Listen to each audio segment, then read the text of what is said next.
Rhinar is the newest addition to the ever-growing Armory Deck product line. As one of the original 4 heroes from Welcome to Rathe, Rhinar has struggled to keep up with the ever-increasing power of the game, and so some direct support in the form of this Armory Deck was very much needed.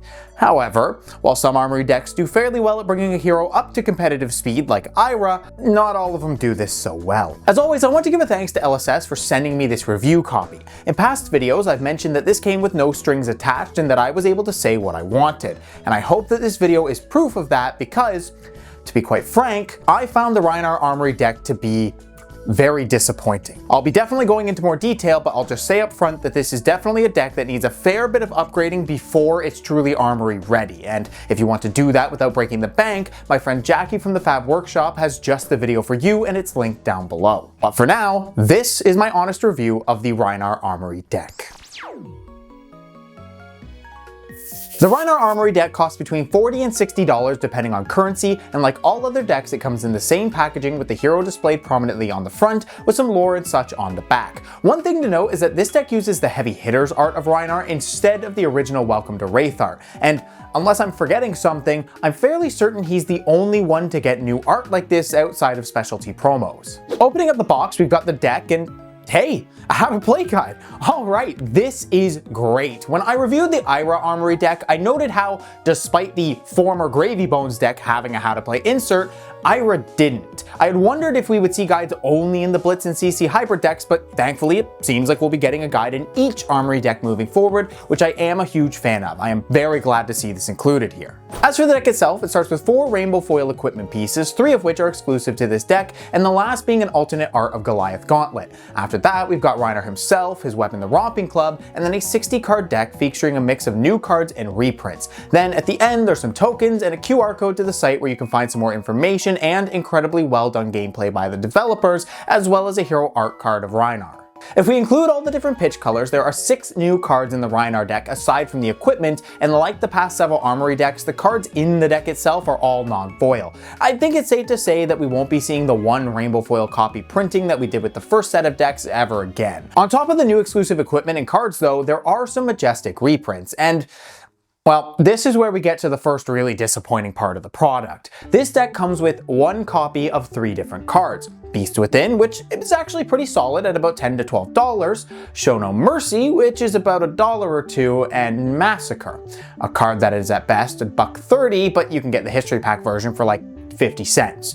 Even if we're generous with the pricing, this is, at most, about $15 worth of reprints, and honestly, for a class with a lot of Majestics, I was expecting better. While all these cards fit the deck, I really do wish there was more value here, and I would have loved to have seen 2 copies of 2 solid staples for brutes, like we saw with the previous Armory deck Pleiades, with the 2 Spinal Crushes and 2 Terra Sunders. For this deck, Beast Within would have been great as a 2 of, as it's the only card that replaces itself when you beat Chest, something that we'll get into in the gameplay section, but I also would have loved to either see Bloodrush Bellow or Splatter Skull reprinted here. While neither are super expensive, they're both worth more than Show No Mercy and Massacre, and I really think they would have added a bit of much needed power to the deck. But instead, we've got just the 1 decent reprint. It's certainly better than nothing, but I also think this could have been way better. Of course, what matters most with these Armory decks, far more than even the reprint value, is how they play out of the box. And as I said in the intro, Rhinar was released in the very first set and has not seen very much competitive play since then. And while this deck does serve to improve the already tuned Rhinar lists with the new cards, I'm here to take a look at just how strong this deck is fresh out of the box. I'll just get this done and over with. This deck is not very good. The core mechanic to this deck is Beat Chest, an ability that lets you discard a card with 6 or more power, activating other abilities. Most of the cards, including all the new ones, all revolve around this ability, with Echo Cask, Torque of Vim, and Trampling Trackers giving you a draw, resources, or an agility from it. Alpha Instinct, the new 6 power blue, which is one of its best new cards, creates a might when it's discarded to beat Chest. Bear Swing can pump itself as long as you don't have a chest piece, and Bear Destruction turns into a 2 for 6 with Go Again that pumps your next Brute attack action offering the deck a way to have something of a power turn. But the best of all these is Smell Fear, which also lines up with Rhinar's ability, Intimidate. Smell Fear lets you beat chest, and when you do, it intimidates a card from the opponent's hand, banishing it until the end phase. Rhinar himself does the same thing when you discard any attack with 6 or more power, which instantly activates Smell Fear's ability to pump your next brood attack. And with fewer cards in hand, that attack is much harder for your opponent to block. There are a few other core beat chest cards in the deck, with Assault and Battery generating an agility, Pound Town creating a might, and Bonebreaker Bellow serving as a great pump effect. I especially liked using it with a Romping Club, pitching 1 blue, beating chest, and swinging for 11 after an Intimidate. There's also 3 copies of Strongest Survive, which, while doing nothing with beat chest, is still worth mentioning as it's the deck's only form of proper disruption. Now, there are 2 core issues to this deck, and it revolves both around Rhinar's own ability and beat chest. Starting with Rhinar, the reason that this hero has never been all that great is because against most decks, Intimidate is a very weak ability. Sure, you can rip 3 to 4 cards out of their hand to deal them more damage, but then they get those cards back.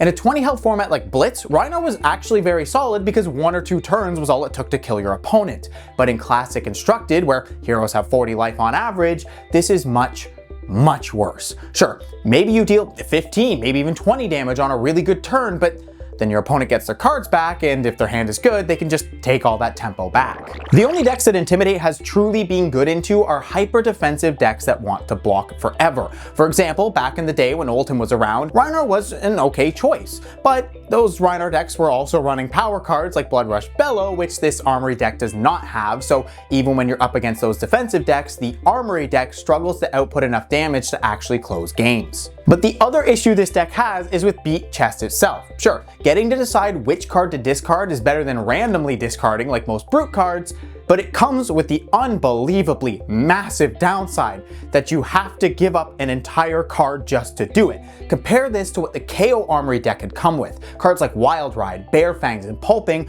all make you randomly discard, but they draw you a card before they do, meaning that you replace what you discard. Beat chest?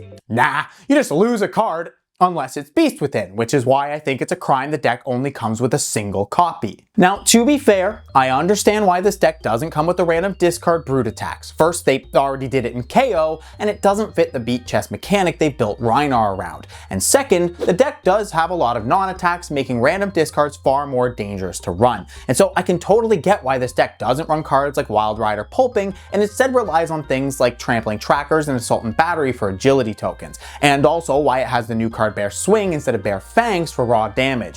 But unfortunately, while these beat chest cards have the upside of actually blocking, on the offensive, they're just often worse. I cannot tell you how many times in this deck, with so many of the attacks costing 3, that I couldn't do a whole lot. Half the time, the best choice was to lean into the classic mid-range strategy of blocking, swinging 4 with the Romping Club, and maybe arsenaling a card, or just sending a 2-card 7. And even when I drew Bare Destruction, a card that unlocks a lot of the power in the deck, I just kept getting a bunch of hands of reds and yellows, meaning that I had to arsenal it and wait for multiple turns just to use it. And the only way you can really get a big damage turn in this deck is if you use both the head and chest piece to draw an extra card and reduce the cost of your next attack, paired with maybe a Smell Fear. But again, if you don't kill your opponent, they get their hand back and can decimate you in return. Well, unfortunately, I was not able to play this deck in my actual armory as I live in a small town, and if you guys were caught up with work that night, I did manage to get a friend over to simulate an armory. The first game was against Ira, where Intimidate was literally useless because every time I hit him for even 9 or 10, he would clap back with the Kodachis, 1 or 2 go again attacks, and a finisher.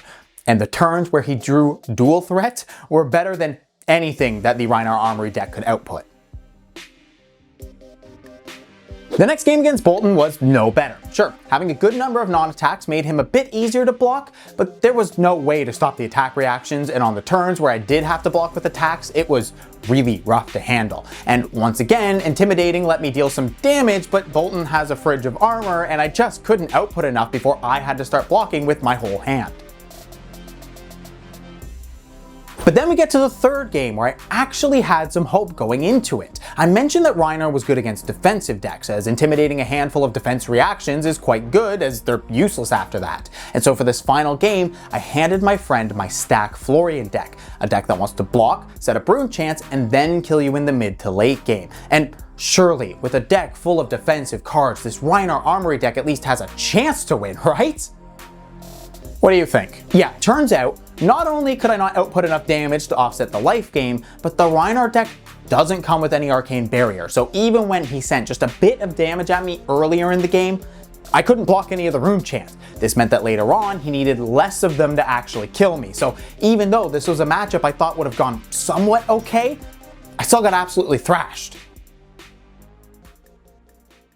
I'm going to be very honest with you all. I was not having a good time with this deck when I first played it. In fact, we actually switched over to play a few Silver Age games just so I could take a break. But then we went back and played a couple more games off camera where I gave my friend Acilio and Pleiades, and I did actually win those games. Kind of wish I had the camera still set up. That said, he's never played either of those decks, and Pleiades is literally just the unchanged Armory deck, so that should say a lot about the Rhinar Armory deck when complete inexperience on my opponent's end was the only way that I could win. Now remember how I had mentioned that I wish the deck came with another Beast Within as well as either Bloodrush Bellow or Splatter Skull? Well, the Beast Within was so that you could replace the Beat Chest discard, because my goodness does Beat Chest suck otherwise. Seriously though, you're just giving up an entire card to what, intimidate a card and maybe have a slightly bigger pump or a token for your next turn? That might have been good back in the early days of Fab, but in the year of 2025 that just doesn't quite cut it anymore. Especially not post-Part the Mistveil. But the other two cards I would have liked to see are ways to actually help this deck either deal more damage or properly disrupt the opponent. I can understand the exclusion of Bloodrush due to how many non-attacks there are,